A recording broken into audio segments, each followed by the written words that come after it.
Chapter 33. To make a long story short. Splat. Chapter 34. The end of the world as we know it. When the horrible zombie nerd wasted his food again, all that remained was a red, squishy sting. And that, dear readers, is the unfortunate end of the Captain Underpants saga. Dr. Diaper blew up the moon, the talking toilets attacked it, and zombiness took over Earth. Captain Underpants wasn't there to save the world because Mr. Crook wasn't there to get hospitalized by George and Howard. All of the epic adventures we've come to know and love never actually happened.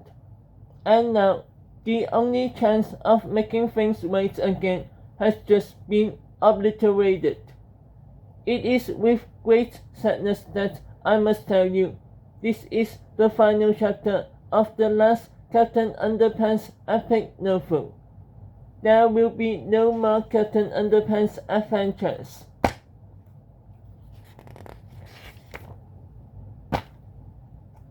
Just kidding. There will be more, trust me. I'll be back too.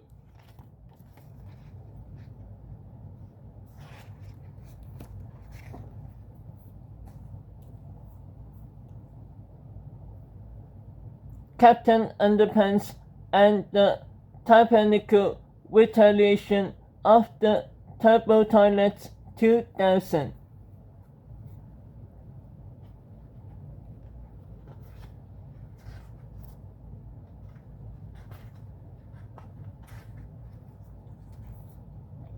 Chapter 1. George and Howard. This is George Beard and Howard Hutchins. George is the kid on the left with the tie and the flat top. Howard is the one on the right with the t-shirts and the bad haircut. Remember that now.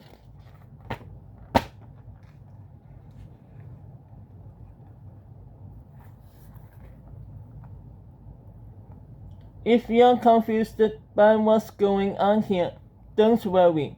They are confused too.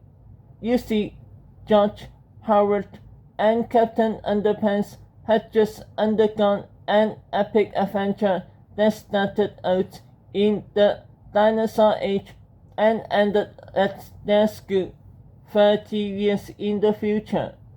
Now, thanks to Melvin Sneedly, the telltale genius, and his glow-in-the-dark time-traveling robo-squid suit, they were all hurtling backward in time, back a long, long, long time ago to that dull, old-fashioned age known as the present. Oh, I almost forgot. Traveling with them were 3 purple and orange speckled eggs laid by their pets, particular quackers, who, along with their other pets, Zulu the bionic hamster, had just saved the planet and created all life as we know it simultaneously. See? That wasn't confusing at all, was it? Melvin's glow-in-the-dark time-traveling robo-squid suit whizzed through time in a dazzling array of electrified eye candy as 30 years sped by in reverse. Then everything stopped suddenly. George and Howard looked around. "Hey," said Howard, "we're still here at school." "Correct," said Melvin. "Only it's now 30 years and 1 day earlier." "Hey look," said George, pointing at the school. "There's Tippy and his bobo pants." Not again, Howard moaned. Relax, said Malcolm, as a flash of green light shot out of the library window. You're looking at something that happened yesterday, remember? Oh yeah, said Howard. We were up there in the library. We just disappeared in the purple party. Right, said George. Auntie P is just supposed to come after us. He should be leaving any second now.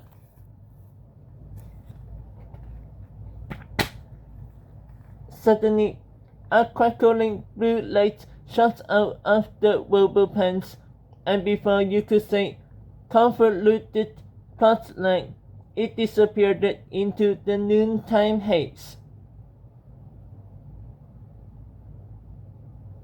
Okay, said Malcolm. Here you are. Home again, jiggity-jig. Take your precious eggs and go about your business. Wait a second, said George. Aren't the cops still after us? Yeah, said Howard. Don't they still think we stole the money from the bank? Not anymore, said Malcolm proudly, patting himself on the back with one of his mechanical tentacles. Luckily, I had this glow-in-the-dark time-traveling robo-squid suit in my garage. I used it to go back in time and hack into the bank's computer. What for? Asked Howard. No big deal, said Malcolm. I altered their surveillance images a little bit. Just don't grow a mustache or beard anytime soon, and you guys will be fine.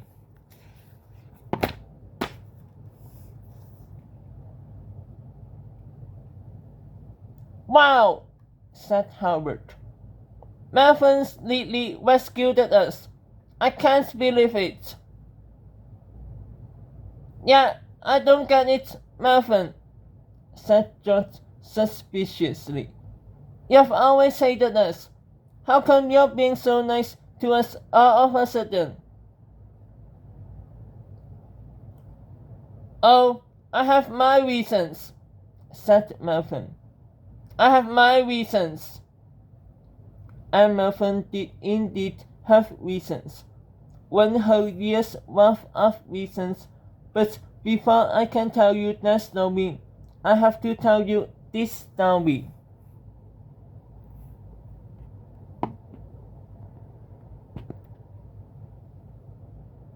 Chapter 2. Don't you hate it when a kickball hits Uranus?